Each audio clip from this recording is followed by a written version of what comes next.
When we were developing the concept for this book, we knew that it would include a lot of dense information and opportunities for personal reflection. Like any other skill we learn, there is an element of reading, watching, and listening, but also an important step of trying it on your own. That's why from the very beginning, we created a companion workbook, Becoming a Gospel Mom, to accompany this book. While the companion workbook isn't essential to understanding our framework for applying the gospel to motherhood, we do think it is immensely helpful as you may see some of these concepts mapped out in different ways and have lots of application questions and space to process your own situation. Gospel motherhood is rooted in Christ, but the way it plays out is deeply personal. We hope you'll consider snagging the workbook to help you think through some of these things for yourself or with a group. Introduction. What kind of moms? Mothers, it turns out, really do love a formula. When our ministry, Risen Motherhood, first began to grow and require more time, the golden question was, how does work work?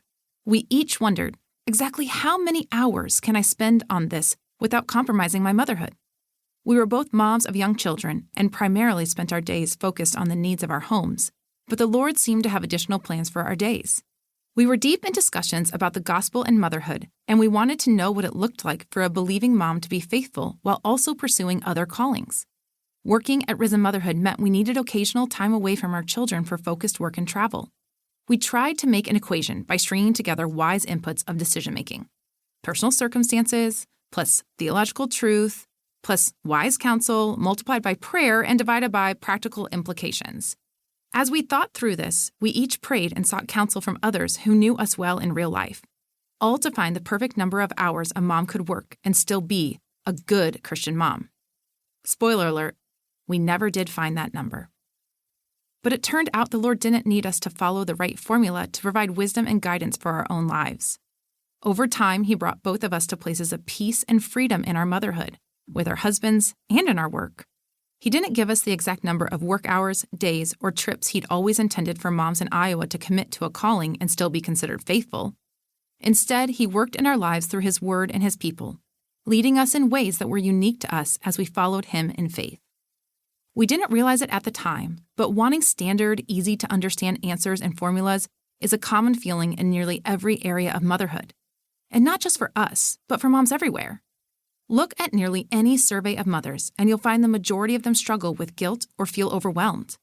For just one example, in our annual Risen Motherhood survey, 93% of the nearly 10,000 moms who responded said they experience mom guilt. We're guessing that some of that has to do with the fact that most of us moms aren't sure whether we're doing motherhood right. Moms love their kids, and moms want clarity about what it takes to parent with excellence. So we look for places and people who seem to have the instruction manual for parenting. Imagine this scene with us. Eager parents-to-be sit sprawled in a nursery floor in the midst of parts and pieces, baskets and empty boxes, hovering over a project as they anticipate the arrival of their first baby. Though arguments arise and assembly starts and stops, they help each other through the step-by-step instructions as they pass a manual back and forth. It all goes slower than expected, but eventually, together, they step back to admire their handiwork. The crib looks just like the picture they saw online. Maybe you didn't live this scene, or maybe it's similar to your own experience. Either way, you probably know the desire to prepare for motherhood and want everything to go just so. But while cribs and changing tables come with instructions, much of the work of raising children does not. While recipes, math problems, and new toys benefit from clear, predictable, step-by-step instructions, mothering isn't as simple as input-output. In the absence of a handbook or formula that outlines exactly what we need to do the right things in parenting, down to the SKU number and sleep training style, we stare into the abyss of 18-plus years with nothing but the advice of millions to comfort us. Without a clear process and the perfect next step, we're left to cobble together our own picture of what motherhood should look like. Some people start with their own mother, updated and refreshed with the latest trends. She did a pretty good job. Maybe I can just be like her. Some women cringe at the thought of becoming like their mother and instead reject her image completely, setting out to be the opposite.